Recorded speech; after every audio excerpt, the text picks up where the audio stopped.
Assalamu alaikum. Mazad here and I welcome all of you.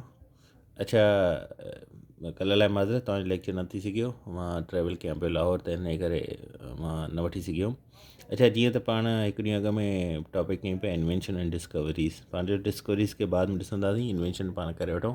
Invention लाइ मां तव्हांखे ॿुधायो हुयो त का बि शइ जेकॾहिं तव्हांखे मेमोराइज़ करणी आहे, उन बेसिक टेक्निक इहा ई हूंदी आहे, या सभ खां बहितरीनु टेक्निक इहा ई हूंदी आहे। बेसिक बि बहितरीनु बि, त तव्हां हुनखे पोर्शन वाइज़ कैटेगराइज़ कयो। त अॼु बाबा 10 करिणा आहिनि, सुभाणे 15 करिणा आहिनि, ठीकु आहे, ॿिए ॾींहुं 20 करिणा आहिनि, या 10 जे हिसाब सां तव्हां जेकॾहिं डेली जा 10 कयो त 10 ॾींहंनि ताईं तव्हां जेको आहे 100 जेको आहे पंहिंजा MCQs ॾाढे इंतिहाई बहितरीनु तरीक़े सां यादि करे सघो था, मेमोराइज़ करे सघो था। ऐं हीअ इन्वेंशन्स ईअं ई थींदियूं। इन्वेंशन्स खे तव्हां हिकु ई जॻह ते 100 खे पढ़ी वञो त कॾहिं बि तव्हांखे यादि न थींदियूं। त हिन करे तव्हां कोशिशि कयो डेली 10 या 5 खे खणी हलो, या 15 खणी हलो। हर हिक जी पंहिंजी हिकु कैपेसिटी हूंदी आहे, हुन हिसाब सां उहो हलंदो आहे त केतिरी कंहिंजी मेमोरी शार्प आहे, ठीकु आहे।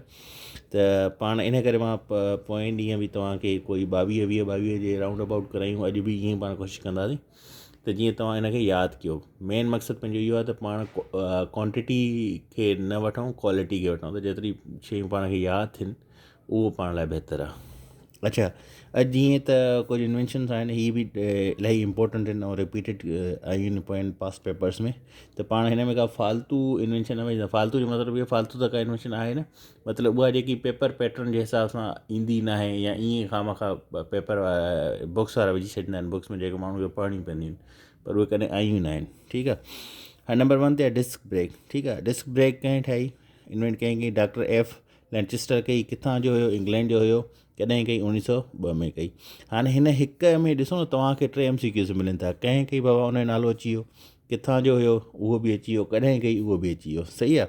त हिन खे हिकु हुन में 3 MCQs तव्हांखे मिलनि था। हिन खे तव्हांखे इहा शइ ज़हन में हुजणु घुरिजे। तव्हां हिन खे यादि कयो त हिन खे 3 MCQs जे हवाले सां यादि कयो। उन खां पोइ डायनामाइट आहे। डायनामाइट इहो त सभिनी खे ख़बर आहे तक़रीबन। डॉक्टर अल्फर्ड बी नोबल जेको आहे स्वीडन में 1867 में इहो हिनखे इन्वेंट कयो हुयो, ठीकु आहे। ऐं डायनामाइट डिस्क ब्रेक हूंदो छा आहे, ठीकु आहे। हाणे पाण पढ़ूं बि था, हिनखे थोरो सम्झ में बि सही त इहे शयूं हूंदियूं छा आहिनि। ऐं डिस्क ब्रेक तव्हां ॾिठो न, टायरनि जे अंदरि जेको लोहो, ठीकु आहे न, या स्टील क़िस्म लॻल हूंदो आहे। जॾहिं तव्हां वठंदा आहियो ब्रेक, त पोइ छा कंदो, हुनजे अंदरि कैलिपर्स हूंदियूं आहिनि, ठीकु आहे। उहे सिक्यूज़ कंदियूं आहिनि हुन पेर खे, माना सिक्यूज़ कंदा, हिकु शइ हूंदी आहे हुनखे सिक्यूज़ करणी आहे, सिक्यूज़ कंदियूं आहिनि, ठीकु आहे। उन डिस्क खे जेकी ब्रेक जी हूंदी आहे, त उन में जेको आहे सो क्रिएट करे सघनि उहे फ्रिक्शन खे, जंहिंजे तहत उहो जेको आहे सो उते जो उते ब्रेक लॻी वञे, ठीकु आहे।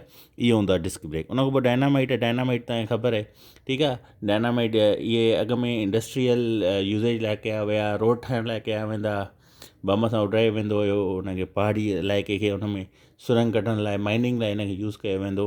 इहो बेसिकली न इन वारी कार हूंदा हुया, पेन वारी कार, पर हिन खां वॾा मोटा हूंदा, जीअं सिगार हूंदो आहे। ऐं उहे 4-5-6 जो राउंड हूंदो हुयो। उनखे पोइ बाहि ॾींदा हुया माचिस जी तीली सां या लाइटर सां, पोइ उहो इग्नाइट थी वेंदो, ठीकु आहे, फाटी पवंदो हुयो। उन खां पोइ डायनामो आहे। डायनामो तव्हांखे ख़बर आहे, जेको तव्हां यूज़ कंदा आहियो, मुख़्तलिफ़ तव्हां माण्हू जेको हूंदा ॻोठनि में तालु रखंदा हूंदा, जेको पाणी पाण कढंदा आहियूं डायनामो हलाए करे, ठीकु आहे। या जनरेटर या डायनामो, बेसिकली तव्हां ईअं सम्झो, अहिड़ी मशीन जेकी कन्वर्ट कंदी आहे मैकेनिकल एनर्जी खे इलेक्ट्रिसिटी प्रोड्यूस करण लाइ, ठीकु आहे। उनखे पाण डायनामो चवंदा आहियूं, सही आहे। इहो कंहिं कयो? माइकल फ्राडी कयो। कॾहिं कयो? 1831 में इंग्लैंड में, ठीकु आहे। इंग्लैंड जो हुयो, 1831 में इन्वेंट कयो, ठीकु। उन खां पोइ आहे इलेक्ट्रिक ब्लैंकेट। इहो कंहिं कयो? इन्वेंट साइमन को कयो, US 1946 में। ऐं इलेक्ट्रिक ब्लैंकेट छा आहे? इलेक्ट्रिक ब्लैंकेट में बेसिकली हिकु अहिड़ी डिवाइस हूंदी आहे, या इहे डिवाइस न हूंदी आहे, बेसिकली हिकु अहिड़ो ब्लैंकेट हूंदो आहे जेको कंटेन कंदो आहे, जंहिंजे अंदरि हूंदो आहे इंटीग्रेटेड इलेक्ट्रिक हीटिंग वायर्स हूंदियूं आहिनि, ठीकु आहे। पाण में मिलियल हीटिंग वायर्स हूंदियूं आहिनि, जेके हुनखे हीट प्रोवाइड कंदियूं आहिनि, जंहिंजे करे उहो हीटअप थी वेंदो आहे, ठीकु आहे, जंहिंजे तहत ई उहो तव्हांखे गरमाइश ॾींदो आहे। उहो इलेक्ट्रिक ब्लैंकेट हूंदो आहे, ठीकु आहे। कंहिं ॾिनो हुयो, इन्वेंट कयो, साइमन को कयो 1946 में। उन खां पोइ इलेक्ट्रिक फ्लैट आयरन। हाणे इलेक्ट्रिक फ्लैट आयरन घणनि लाइ नओं नालो हूंदो, पर इहा उहा आम इस्त्री आहे जेकी पाण घर में यूज़ कंदा आहियूं। फ्लैट, ठीकु आहे। फ्लैट मतिलबु बिल्कुलु हीअं जीअं फ्लैट हूंदो आहे, फ्लैट आयरन। इहा कंहिं इन्वेंट कई? HW सेले कई, US में 1882 में, ठीकु आहे। उन खां पोइ इलेक्ट्रिक लैम्प। हाणे इलेक्ट्रिक लैम्प छा आहे? जीअं पंहिंजा बल्ब आहे, ठीकु आहे, या जेके अॼुकल्ह इहे अची विया आहिनि, सेवर अची विया आहिनि, लैम्प, ठीकु आहे, इलेक्ट्रिक लैम्प, ठीकु आहे, जेकी इलेक्ट्रिसिटी जे थ्रू हले, उनखे इलेक्ट्रिक लैम्प चइबो आहे, ठीकु आहे। उहा कंहिं कयो? इन्वेंट कयो? थॉमस एडिसन कयो, कॾहिं कयो? 1879 में US में, ठीकु आहे, 1879। उन खां पोइ आहे इलेक्ट्रिक मोटर। ऐं इलेक्ट्रिक मोटर में ॿ शयूं, हिकु DC करंट सां हलंदी, ॿी AC करंट सां हलंदी आहे। जेकी DC करंट सां हलंदी आहे उहा कई ज़ेनोबी ग्रैम कई, कॾहिं कई? 1872 में। किथां जो हुयो? बेल्जियम जो हुयो, ठीकु आहे। इलेक्ट्रिक मोटर जेकी AC करंट में हूंदी आहे उन कई निकोला टेस्ला कई, किथां जो? US जो हुयो, 1888 में, सही आहे। इहो हिन जो डिफरेंस यादि रखिजो, DC ऐं AC जो। उन खां पोइ इलेक्ट्रोमैग्नेट आहे। इलेक्ट्रोमैग्नेट कंहिं कयो इन्वेंट? विलियम स्टर्जियन कयो हुयो, इंग्लैंड जो हुयो, कॾहिं कयो? 1824 में कयो, ठीकु आहे। हाणे इलेक्ट्रोमैग्नेट हिकु डिवाइस हूंदी आहे, इन में कोर हूंदो आहे जेको मैग्नेटिक मटीरियल उनजे चौगिर्द हूंदो आहे, अंदरि उनजी हिकु कॉइल हूंदी आहे, ठीकु आहे। उहो छा कंदो आहे? इलेक्ट्रिक जो करंट हूंदो आहे उनखे पास कंदो आहे मैग्नेटाइज़ करण लाइ कोर खे, ठीकु आहे। उहो इलेक्ट्रोमैग्नेट हूंदो आहे। उन खां पोइ आहे इलेक्ट्रॉनिक कंप्यूटर उहो जेको बिजली जे तहत हले, ठीकु आहे। उहो कंहिं इन्वेंट कयो? 3 माण्हू हुया उन में, JP बेर्नर्ड हुयो, JP एकर्ट हुयो ऐं JP मॉर्चले हुयो। इहे 3 US जा हुया, ठीकु आहे, 1942 में। उन खां पोइ एलिवेटर। हाणे एलिवेटर हीउ जेको आहे इहो पैसेंजर वारो हूंदो आहे, जंहिंमें पैसेंजर खे खणंदा आहिनि।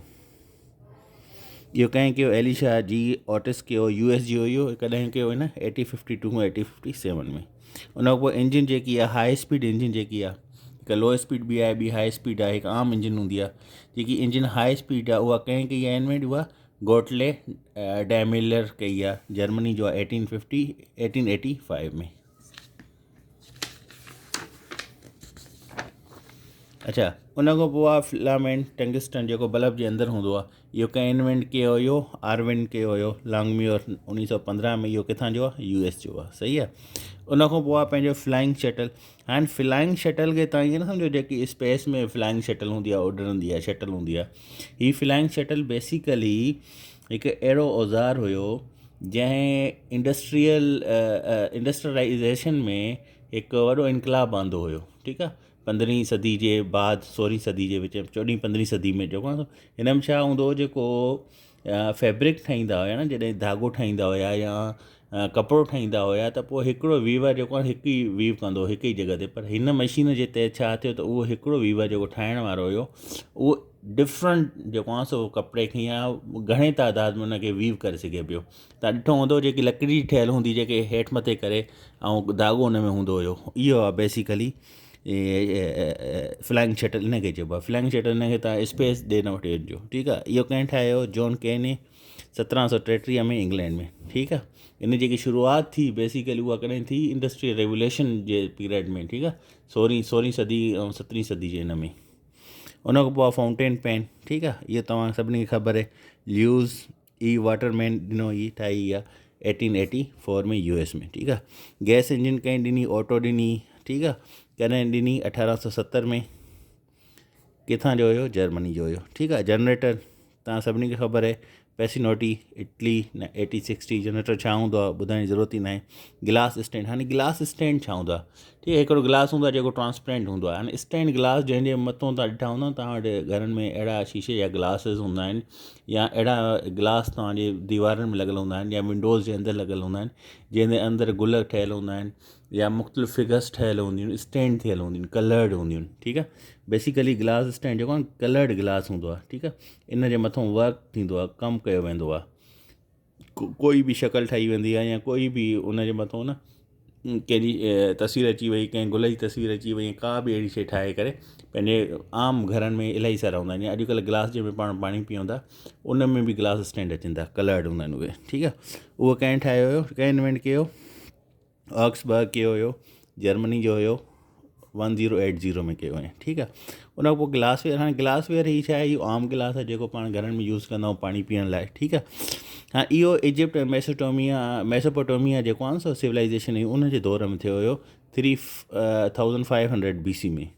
एतिरो अहम न आहे पर वरी बि तव्हांजी मालूमात लाइ लाज़मी आहे। उन पोइ गन आहे, ठीकु आहे। गन कंहिं प्रोड्यूस कई? हिकु गन जेकी आहे सो मैकेनिकली बि ऑटोमेटिक ई। जेकी गन मैकेनिकल हुई, जेकी शुरू में आम जी गन हुई, उहा आर्म स्ट्रॉन्ग लॉर्ड कई 1855 में। किथां जो हुयो? इंग्लैंड जो हुयो, ठीकु आहे। गन ऑटोमेटिक जेकी उहा कंहिं कई आहे? सर हिराम स्टीवंस मैगज़िम कई आहे। इहो किथां जो आहे? US जो आहे, सही आहे। गन पाउडर जेको आहे सो इहो कंहिं इन्वेंट कयो? रॉगर बेकन कयो हुयो, इंग्लैंड जो आहे इहो, ENG मतिलबु इंग्लैंड या इंग्लिश, ठीकु आहे, 1245 में, 1245 में। उन खां पोइ गायरो कंपास, गायरोस्कोप। हाणे गायरो कंपास छा आहे? गायरो कंपास इहो वाइडली यूज़ कयो वेंदो आहे शिप में, ठीकु आहे। इहो छा कंदो आहे, जेकी ग्रेविटी हूंदी आहे न या अर्थ जी रोटेशन हूंदी आहे, उन्हनि जे ज़रिए इहो नॉर्थ जी साइड खे फाइंड कंदो आहे, त नॉर्थ कहिड़ी साइड आहे, ठीकु आहे। त गायरो कंपास जेको आहे बेसिकली इहो यूज़ कयो वेंदो आहे to find the true north, ठीकु आहे। हाणे इहो MCQ ईंदो आहे, to find the true north पाण गायरोस्कोप यूज़ कंदा आहियूं या गायरो कंपास यूज़ कंदा आहियूं, त पाण उन लाइ नॉर्थ लाइ गायरो कंपास कंदा आहियूं, ठीकु आहे। गायरोस्कोप छा आहे? गायरोस्कोप जेको आहे इहो सिर्फ़ु नेविगेशन जे लाइ पाण खे छा ॾींदो आहे, डायरेक्शनल रेफरेंस ॾींदो आहे, त कहिड़े तरफ़ तव्हां ॾे वञिणो आहे नेविगेशन जे लाइ, उहो गायरोस्कोप हूंदो आहे। गायरो कंपास कंहिं इन्वेंट कयो? एल्मर ए स्पेरी कयो हुयो, US जो हुयो, 1911 में कयो हुयो, ठीकु आहे। गायरोस्कोप कंहिं कयो हुयो? लियोन फैक्लोट कयो हुयो, फ्रांस जो हुयो, 1852 में। हेलीकॉप्टर कंहिं कयो हुयो? DS चीनो कयो हुयो, इटली जो हुयो, 1930 में, ठीकु आहे। हेलीकॉप्टर छा हूंदो इहो तव्हांखे ॿुधाइण जी ज़रूरत ई न आहे। उन खां पोइ होवरक्राफ्ट, ठीकु आहे। होवरक्राफ्ट हाणे छा आहे? होवरक्राफ्ट बेसिकली इन खे पाण एयर क्यूजन व्हीकल बि चवंदा आहियूं, ठीकु आहे। ॿियो नालो हूंदो आहे ACV, सही आहे, एयर क्यूशन, ठीकु आहे, व्हीकल, एयर क्यूशन व्हीकल। इन में छा हूंदो आहे त हेठों जेको आहे हुन जे कुशन टाइप हूंदा आहिनि, टायर हूंदा आहिनि, ॿी का शइ हूंदी आहे कुशन टाइप, ठीकु आहे, जीअं विहाणो हूंदो आहे, उन में एयर फिल कई वेंदी आहे। हाणे इहो सिर्फ़ु पाणी ते न ई हलंदो, तव्हां ॾिसंदा हूंदव मुख़्तलिफ़ मूवीज़ में बि ईंदो आहे, त उहो पाणी ते बि हलंदो आहे, मड जिते कचिरो हूंदी आहे, गप हूंदी आहे, मड उते बि हलंदो आहे, वाटर सरफेस ते बि हलंदो आहे, आइस सरफेस ते बि हलंदो आहे, डिफरेंट ॿियनि सरफेसिस ते बि इहो रन कंदो आहे। त इन खे, इन जो ॿियो जेको नालो आहे उहो छा आहे? एयर क्यूशन व्हीकल, ACV बि इन खे चयो वेंदो आहे, ठीकु आहे। इहो डिफरेंट सरफेसिस ते हलंदो आहे, सिर्फ़ु पाणी ते न हलंदो आहे या लैंड ते न हलंदो आहे, ठीकु आहे। ऐं इन जी स्पेशलिटी छा आहे? त इन जे हेठों को बि टायर वग़ैरह न हूंदो आहे, इन जे अंदरि हवा खे भरियो वेंदो आहे, क्यूशन्स हूंदा आहिनि इन जे हेठों, ठीकु आहे। त हीअ हुया अॼु पंहिंजा 24 खां 25 इन्वेंशन। आई होप त हीअ तव्हांखे, हिकु त तव्हांखे ख़बर पई त कंहिं ठाहिया, कॾहिं ठाहिया, ऐं कहिड़े मुल्क जो हुयो, उहो नालो छा? ॿियो इहो त तव्हांजा इहे टर्म बि तव्हांखे अची वेंदा। हाणे तव्हां को पुछेव गायरो कंपास छा थींदो आहे? ट्रू नॉर्थ खे फाइंड करण लाइ यूज़ कयो वेंदो आहे शिप में। गायरोस्कोप छा आहे? इहो नेविगेशनल रेफरेंसिस ॾींदो आहे डायरेक्शन वाइज़, त कहिड़ी डायरेक्शन में वञिणो आहे, ठीकु आहे। उन खां पोइ फ्लाइंग शटल छा हूंदी आहे, इहो बि तव्हांखे ख़बर पइजी वई। होवरक्राफ्ट छा आहे? इहो बि तव्हांखे ख़बर पइजी वियो। उन खां पोइ मैग्नेट छा आहे? इहो बि तव्हांखे ख़बर पइजी वई। डिस्क ब्रेक छा हूंदो आहे? डायनामाइट छा हूंदो आहे? डायनामो छा हूंदो आहे, ठीकु आहे। उन खां अलावा जेके बि हुआ, इलेक्ट्रिक फ्लैट आयरन छा हूंदी आहे, हिकु त तव्हांखे हिन में इहा ख़बर पइजी वई। ॿियो इहा बि ख़बर पइजी वई त हिन रिलेटेड MCQ जेको अची सघे थो, कंहिं इन्वेंट कई, कॾहिं कई, ठीकु आहे, किथां जो हुयो।